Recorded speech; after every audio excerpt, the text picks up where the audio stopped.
Hello everyone, welcome to your YouTube channel Aesthetic Dheeraj Sir.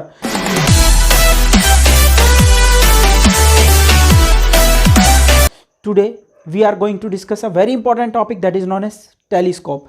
Optical instrument का ये हमारा बहुत इंपॉर्टेंट टॉपिक है. फर्स्ट 2 पार्ट्स में हमने सिंपल माइक्रोस्कोप और कंपाउंड माइक्रोस्कोप डिस्कस किया था. टोटल ऑप्टिकल इंस्ट्रूमेंट्स के अंदर हमारे माइक्रोस्कोप एंड टेलीस्कोप आते हैं. माइक्रोस्कोप के 2 पार्ट थे, simple microscope and compound microscope. Telescope के अंदर भी हम 2 टाइप की इमेजेस के बारे में बात करेंगे. टेलीस्कोप, एस्ट्रोनॉमिकल टेलीस्कोप में हम 2 टाइप के इमेजेस की बात करेंगे. Number 1, image formed at infinity and another form that is image formed at least distance of distinct vision. तो ये क्या चीज़ें हैं हम अभी डिस्कस करने वाले हैं. तो आप नोटबुक और पेन निकाल कर तैयार रहिए सो दैट कि आपको बहुत अच्छे से समझ में आ सके और उसे आप नोट डाउन भी कर सके. So what is astronomical telescope? Astronomical telescope is a device which is use to see the distinct object means just like a star, planets. Astronomical telescope हमारा एक ऐसा डिवाइस है जो स्पेस के अंदर स्टार्स, प्लैनेट्स, ETC और भी चीज़ें हैं स्पेस के अंदर, उन सबको देखने के काम आता है. तो आप सभी को क्लियर हो गया होगा. इसके अंदर हम 2 लेंस यूज़ करते हैं. One is known as objective lens, another is known as eyepiece lens.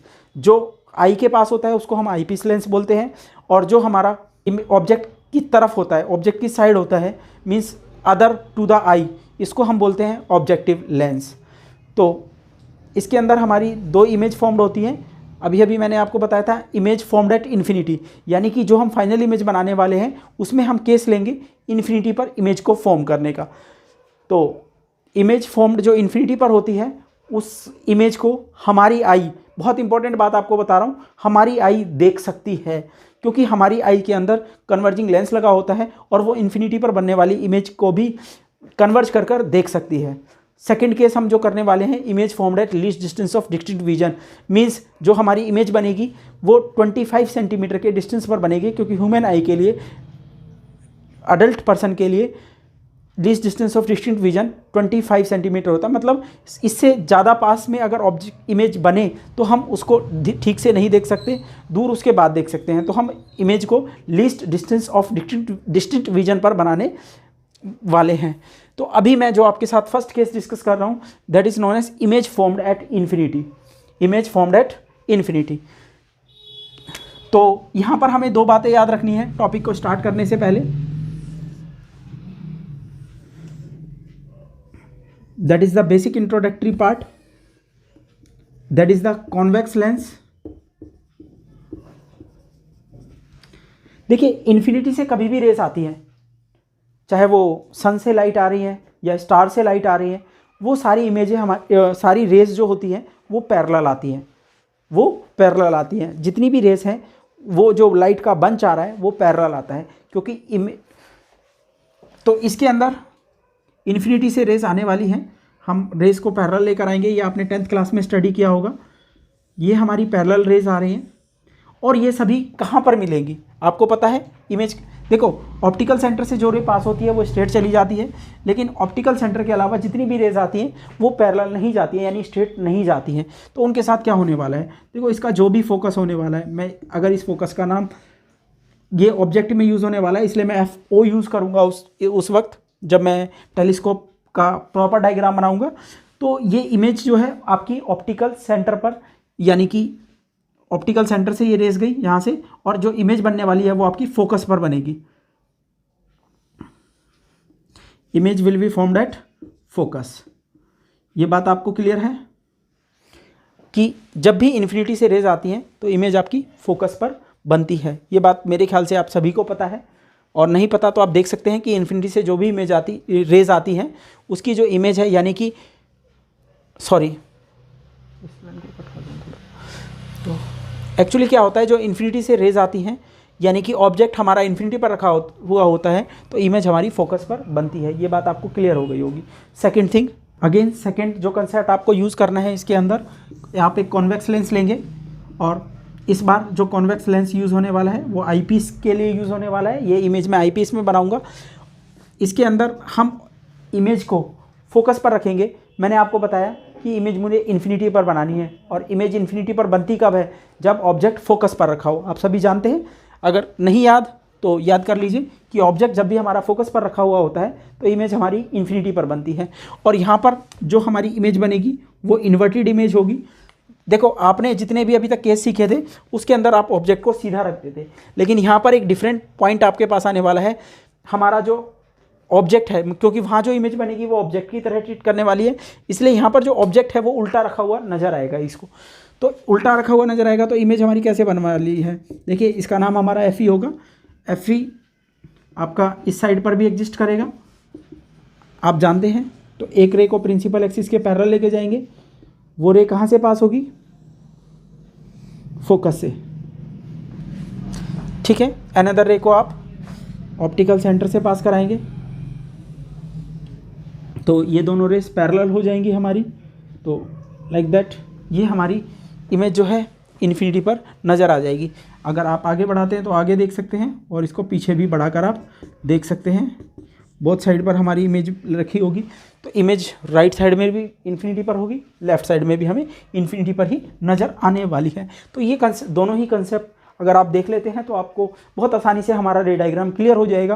क्योंकि माइक्रोस्कोप और टेलीस्कोप के अंदर सबसे इंपॉर्टेंट पार्ट है रे डायग्राम, क्योंकि रे डायग्राम हो जाता है उसके बाद हमारी डेरिवेशन बहुत आसान होती है।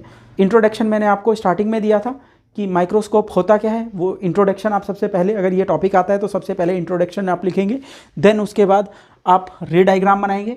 रे डायग्राम मैं स्टार्ट करता हूँ। देखिए, कोई भी रोड है, उसके दोनों तरफ हम लेंस रख देते हैं। One is objective lens, another is eye piece lens. देखिए माय डियर, इसमें होता क्या है कि हमारा जो लेंस है, दो लेंस होने वाले हैं, one is objective lens and one is eye piece lens. हमारा जो ऑब्जेक्टिव लेंस होगा वो उसकी फोकल लेंथ भी ज़्यादा होगी और उसका अपर्चर भी लार्ज होगा, means large aperture large focal length. And जो आई पीस लेंस होने वाला है हमारा, उसकी फोकल लेंथ भी कम होगी और उसका अपर्चर भी स्मॉल होगा। Large focal length and large aperture, small focal length small aperture, that is eye piece lens and that is objective lens. I think ये पॉइंट आपको क्लियर हो गया होगा। इसके बाद हमारे पास जो रेस आने वाली हैं वो इन्फिनिटी से आने वाली हैं। तो इन्फिनिटी से रेस जब हमारे पास आएंगी तो कैसे आएंगी, अभी अभी हमने डिस्कस किया था ऑब्जेक्टिव लेंस के लिए।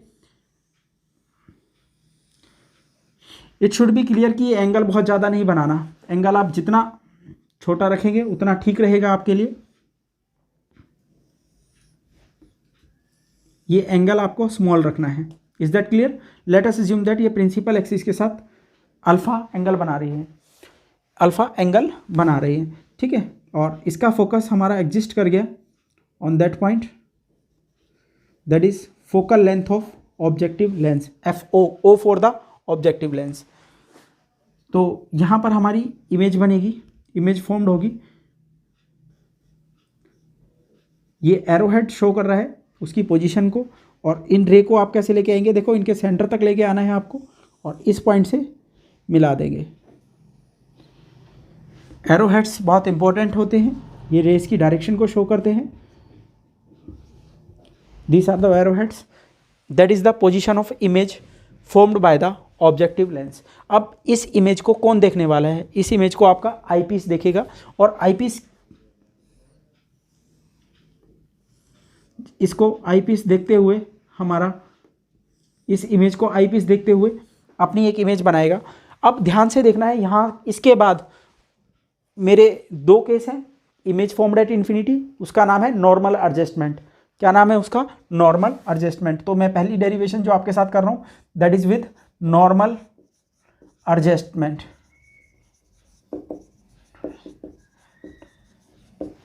ये पोर्शन हमारा दोनों ही रे डायग्राम के अंदर means for the normal adjustment and image formed at least distance of distinct vision, दोनों ही केस में सेम रहने वाली है। इसके बाद का काम चेंज होगा।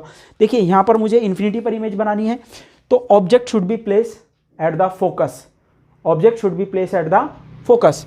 तो माय डियर, जब मेरा ऑब्जेक्ट फोकस पर रखा हुआ होगा तो it means this position should be the focus of that eye piece lens.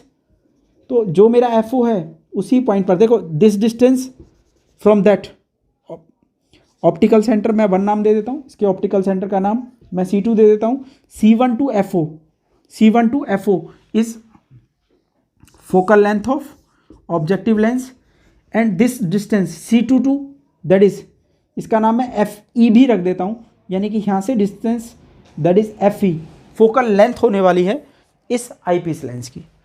तो माय डियर हम क्या करने वाले हैं यहाँ पर, ध्यान से देखना, बहुत ही सिंपल फंडा है।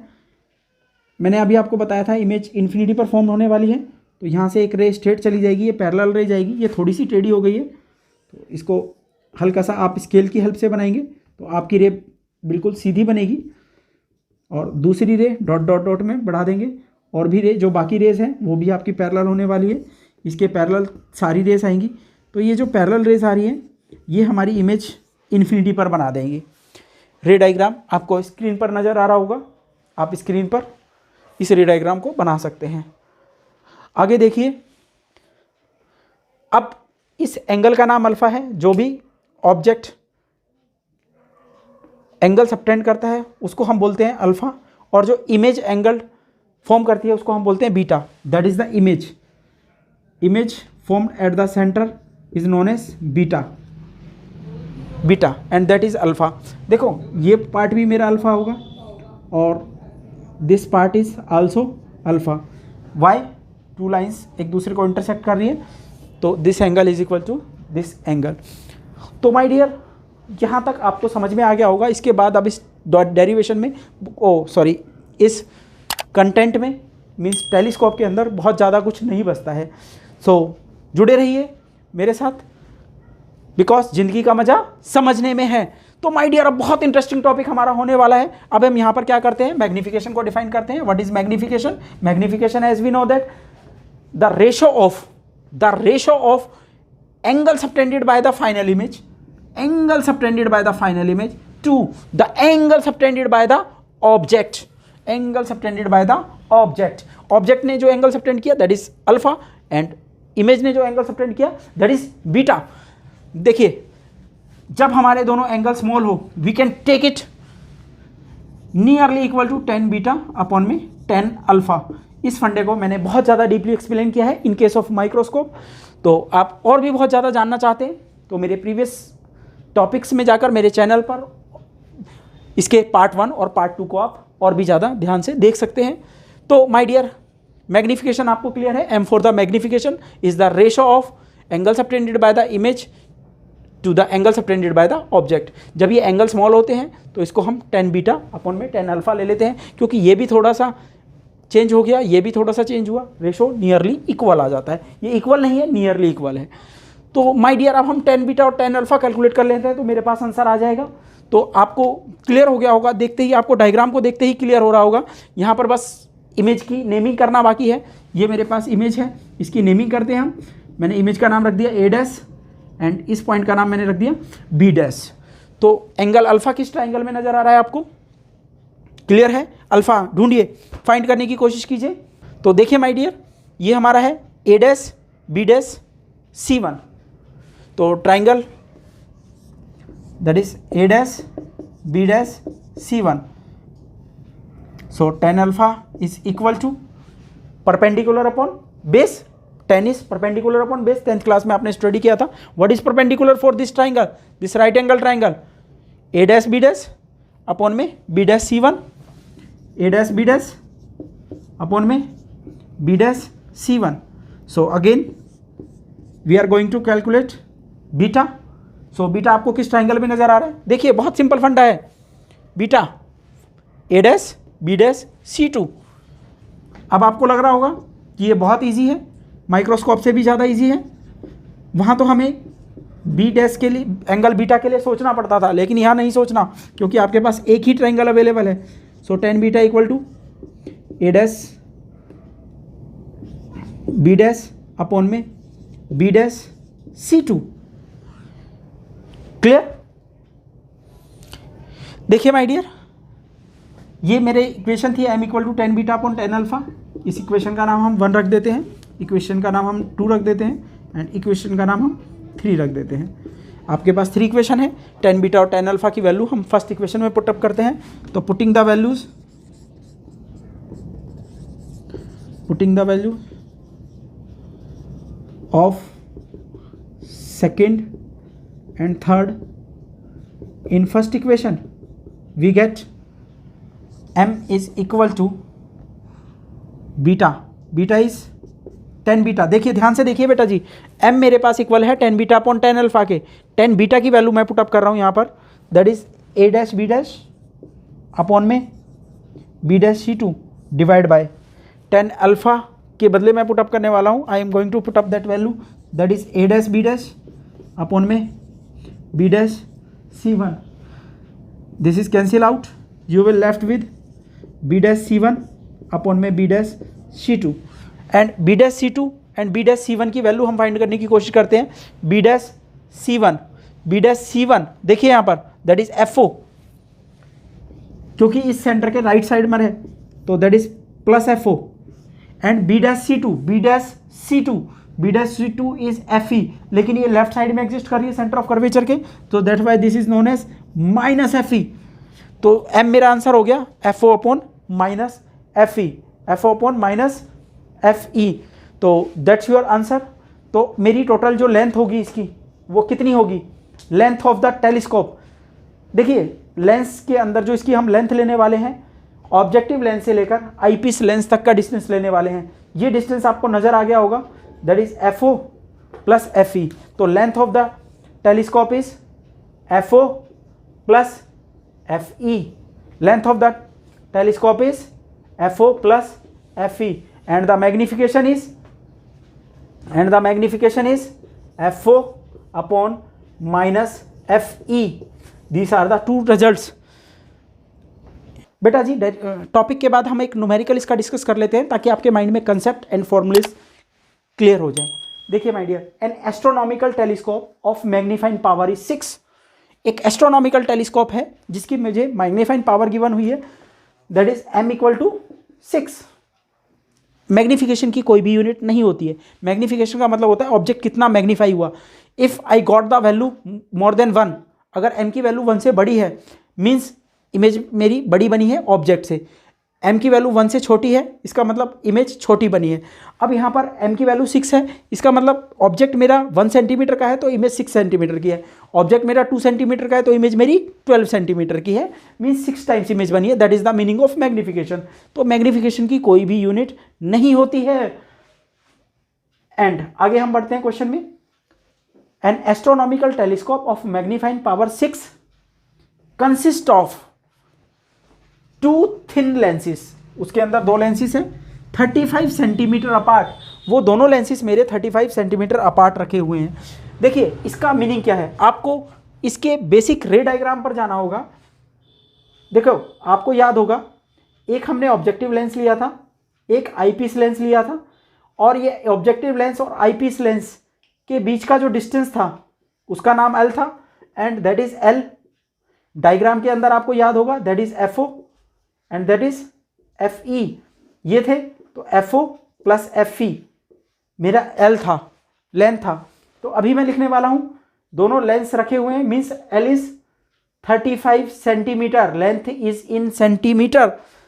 गिवन है लेंथ, गिवन है, दोबारा बोलता हूं यहां पर, consist of 2 thin lenses 35 centimetre apart. इसका मतलब दैट इज L। आपके माइंड में अगर रे डायग्राम आ जाता है तो आपको ये क्लियर होगा, that is L in normal adjustment. In normal adjustment, normal adjustment का ही मैंने आपको केस बताया है।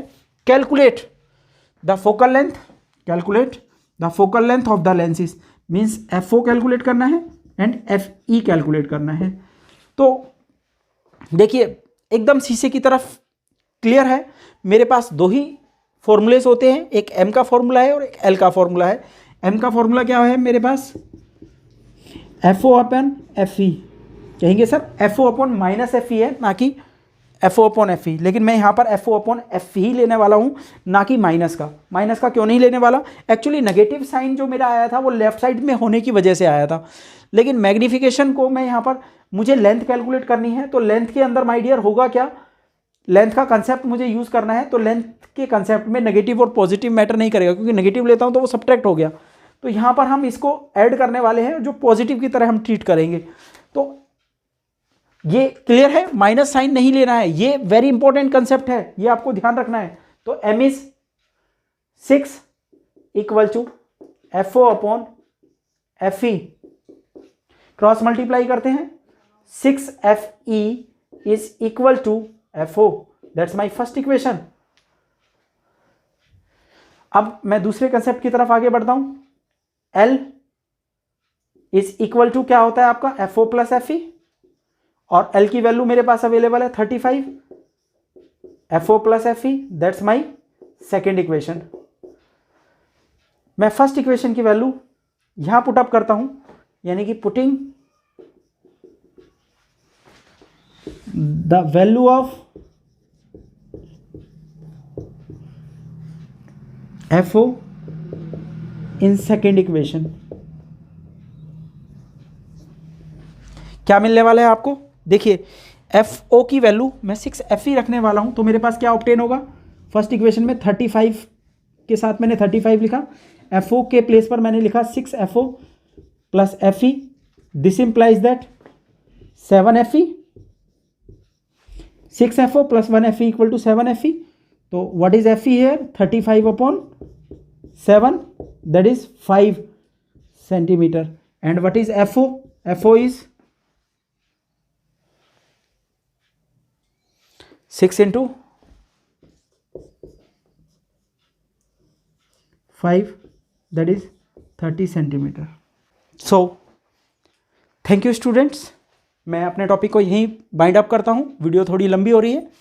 नेक्स्ट पार्ट में हम इसके सेकेंड पार्ट की बात करने वाले हैं, means image formed at least distance of distinct vision. So wait for next video, और कमेंट कर एनकरेज करना ना भूलें। अगर आपको वीडियो पसंद आई हो तो आप लाइक करें, शेयर करें एंड सब्सक्राइब करें, चैनल को सब्सक्राइब करें, सो दैट कि आप अपडेट रहें हमेशा। So thanks for watching.